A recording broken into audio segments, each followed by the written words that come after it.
Mheshimiwa Spika, na kushukuru kwa nafasi hii.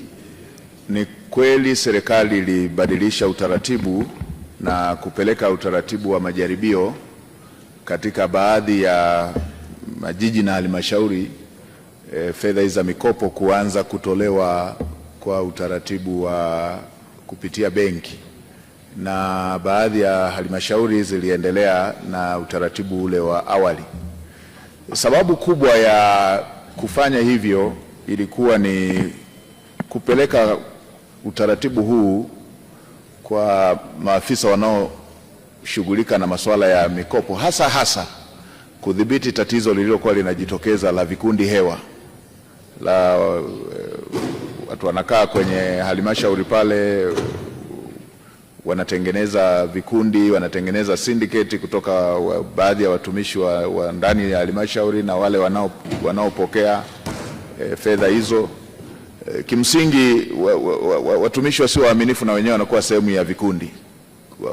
ya vikundi, wamezitanguliza kule kwenye kikundi na yeye anakuepo kule kwenye. Kwa baada ya zoezi lote lile, lengo la serikali linakuwa halijatimia, lile la kuwasaidia wahusika hasa wanaofanya shughuli hizo za uzalishaji, na lengo la pili la kwamba kutakuwepo na marejesho ili na wengine waweze kupata, na lenyewe linakuwa halitimii. Kwa hiyo ndio ilikuwa sababu ya msingi. Sasa baada ya kupeleka kwa majaribio kwenye maeneo haya ya mabenki, nimesikia Mheshimiwa Mbunge ulichokisema, na nilipata fursa ya kukaa na wafanyabiashara hizi ndogo ndogo, wamachinga, nilikaa na bodaboda, nilikaa na bajaji, nilikaa na mamalishe. Moja ya mambo walioelezea yalikuwa yanafanana na hayo ambayo Mheshimiwa Mbunge umeyasema, na maelekezo niliyoyatoa ambayo ndio dira iliyotolewa na Mheshimiwa Rais ni kwenda kwenye uhalisia. Machinga hawezi kuwa na hati ya nyumba. Ukimwambia alete hati ya nyumba ndio apate mkopo, ni dhahiri hata kuwa na hiyo hati ya nyumba. Na maeneo mengine walielezea kwamba wanatakiwa watoe dhamana, barua ya udhamini wa watumishi walioko serikalini. Na yenyewe machinga, mabodaboda, ukimwambia anze kuhangaika kutafuta mtumishi aliyeko serikalini ya mdhamini, na lenyewe ni tatizo lingine. Kwa maelekezo nilitoa, waondoe hayo masharti yanayokwamisha walengwa hawa kuweza kupata manufaa ya fedha hizo ambazo Mheshimiwa Rais amekusudia ziweze kuwafikia. Tulikubaliana na mabenki walikuwepo pale kwamba hayo masharti ya hati ya nyumba, hayo masharti ya barua ya udhamini kwa wale ambao wanatambulika hayatakuwepo.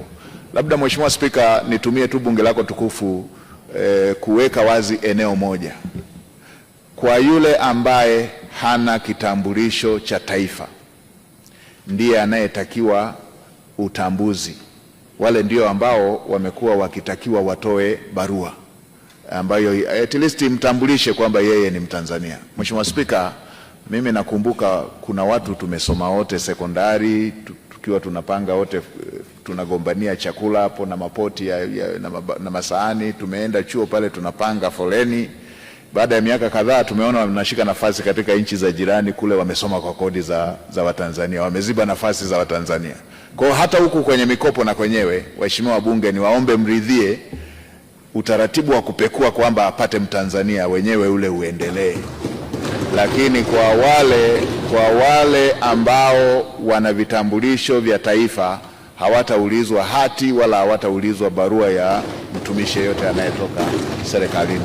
Na Mheshimiwa Rais Daktari Samia Suluhu Hassan anamaanisha kwenye jambo hili la kuwawezesha vijana wa Kitanzania, wanawake wa Tanzania, ndugu zetu wenye kutoka makundi maalum. Ndio maana mbali na zile 442 kaongeza bilioni 200 ndani ya siku 100 baada ya kuchaguliwa kwake, ili kuongeza wigo wa vijana hawa kuweza kupata huduma hiyo.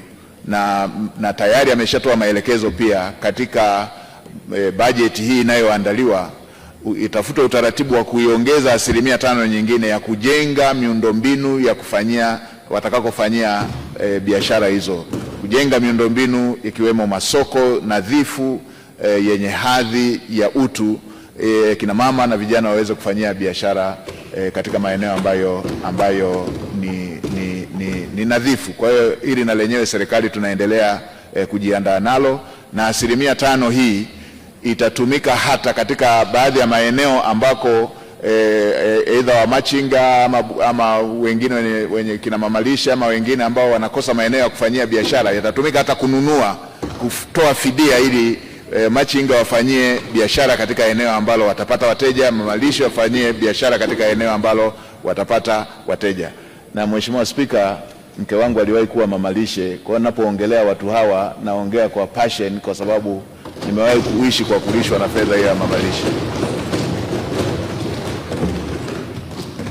Mheshimiwa Waziri Mkuu, kwanza nikushukuru sana, na hasa kwa hili swala la mwisho ambalo lilikuwa lina utata sana na wakurugenzi kwa hawana kauli ya serikali.